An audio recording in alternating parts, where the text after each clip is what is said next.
Does the Modi government have an actual plan which can see Pakistan-occupied Jammu and Kashmir once again becoming a part of the Indian state? Or is this just mere election rhetoric? Remember, nobody thought that Article 370 could be done away with either.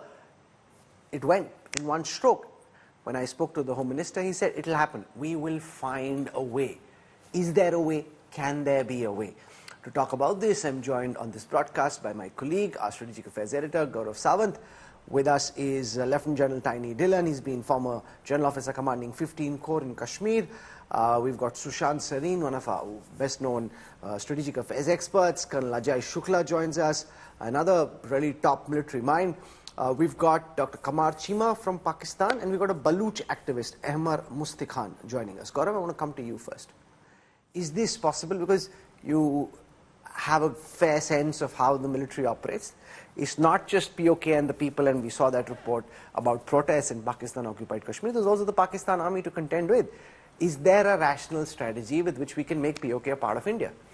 So there is a multi-pronged strategy. But Rahul, if I may, at the height of the British Empire, did anyone think that India could become independent? We did become independent. As you rightly pointed out, did anyone think Article 370 could ever go? It went. Did anyone think that India could bomb Pakistan for terror, and that too not just across the LC, but bomb across the international border at Balakot without declaration of war? And yet India did. So when the people decide and you have strong leadership, change happens. And the External Affairs Minister was very clear when he said, Abhi to trailer dekha hai with 370, wait for part 2 of the series. And part 2 of the series actually will have the people of Jammu and Kashmir, Pak-occupied Jammu and Kashmir, rise against a pauper Pakistan. Remember, Pakistan requires $120 billion just to remain afloat in the next 5 years. Do they have that? They have no money. All their money, their economy is in tailspin, it's declining. All their money is being taken by the Pakistan army. Whatever is left is taken by Punjab province and other provinces. Do they have money for Gilgit, Baltistan and POJK? Clearly not, Rahul. So gradually things will change. So your hope is that the people of Pakistan-occupied Kashmir will rebel. That will make it difficult for a poor country to hold on to its territory, and that's potentially when India can step in. Sushant Sareen, does that sound like a rational plan? Because in all of this, there is the Pakistani army to contend with. So, Rahul, one, I think the last 10 years should inform us never to second guess what this government is going to do, because they tend to pull surprises. So I don't know whether they have a plan, they don't have a plan, but purely studying the issue objectively, there are only 4 ways that you can get PoK back at this point in time. One is that you carry out a military campaign. We have General Dillon out here. He can probably expound on it much better. But then it's not going to be an easy war. It's going to be an extremely difficult war in a very difficult terrain.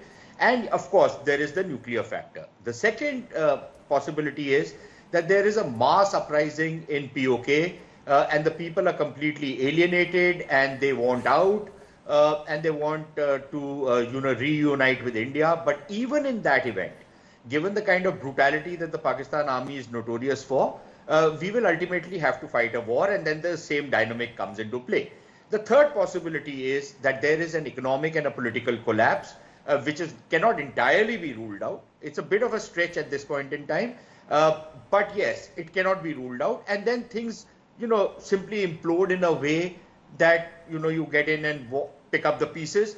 But at that point of time, you'll have to consider whether picking up those pieces are even worth it or not, despite whatever else we might be saying. And the fourth option is what I call the Gulab Singh formula, that, given the kind of problems that the Pakistanis are in, throw a couple of $1 billion and probably take over this area. But again, like I said, it's a bit of a stretch. But by and large, I think the important thing is that unlike the past, when the conversation was one-sided and everybody, especially the Pakistanis, were only talking about the Indian state of Jammu and Kashmir, or now the Indian Union territory of Jammu and Kashmir, and there was really no conversation about PoK, I think that conversation has completely been turned on its head. The discourse is now entirely about that Jammu and Kashmir, the part which is with India, is already a settled issue, and the only outstanding issue now is PoK. this was always the official position. But, you know, when negotiations used to happen at the track 2 level and at various other levels, everybody used to talk about the LOC as the border. I think that's gone out of the window. So the Pakistanis have lost yet another opportunity of having a maximalist approach and not getting into a negotiated settlement. And then whatever negotiations were being offered to them are no longer on the table. General Dillon, on the one side is PSYOPs, and this constant rhetoric about we'll take PoK really puts Pakistan on the defensive, and which is fantastic from a psychological operations perspective. But if the government of the day were to ask someone like you, can there be a rational military plan to reunite Pakistan-occupied Kashmir with the Indian state? Do you think it's possible? Good evening, Rahul, and good evening to all the fellow panelists. When nations go to war, the whole nation goes to war. It's a full comprehensive national power of that nation which is applied against the adversary. Militaries merely fight on the borders, and militaries are only just one part of that comprehensive national power. There is an economic might of a nation which is applied, there is a diplomatic might of a nation which is applied, and most importantly, the political will of the nation which is applied. In addition to many other things where citizens contribute and all that. So it's not like my friend Sushant Sen was saying, different 4 options.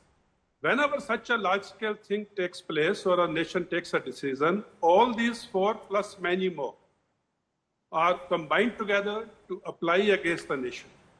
And how many of you would have imagined that a new nation like Bangladesh can be formed out of Pakistan? That time, the Pakistan army was committing atrocities against the Bengalis. Today, Pakistan army and Rangers are committing atrocity against the Kashmiris in PoK. That time, Pakistan army was in tatters in East Pakistan. Today, Pakistan army is in tatters in the Pakistan.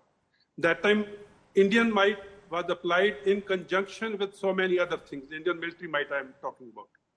So everything can happen. A political will is required and the comprehensive national power. Today, we are at the right stage. The 5th largest economy, the political will. So you think it can be done? The substance of what you're saying is, you think this is a doable military campaign, it can be done?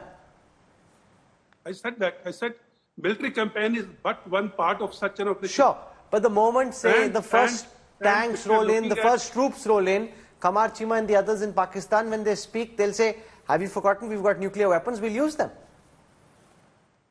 Qamar Chima is a very good strategic analyst, and he knows exactly when the nuclear weapons can be used and in which terrain they can be used, against which type of wind direction they can be used. And he also knows the geography and the layout of the subcontinent as to which all direction the wind flows and which all direction, and where the terrains are open, where the terrains are not open, where the damage caused by the nuclear weapons is heavy, and what is the type of population on either side. So I don't want to go into this. Qamar Chima knows it well. Okay.